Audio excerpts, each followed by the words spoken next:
हलक़े याक़ूतपुरे में polio drop centre का इफ्तिताम मजलिस इत्तेहादुल मुस्लिमीन के रुकन असम्बली मुमताज़ अहमद खां के हाथों अमल में आया।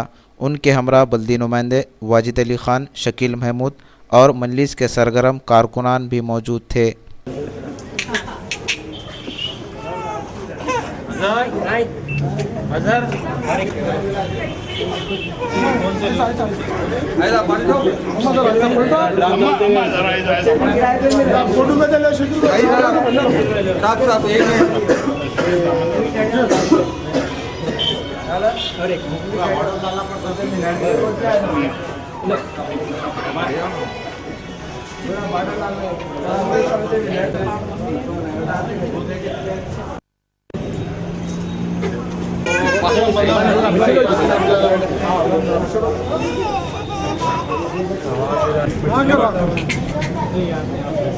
प्रेस करना या प्रेस करना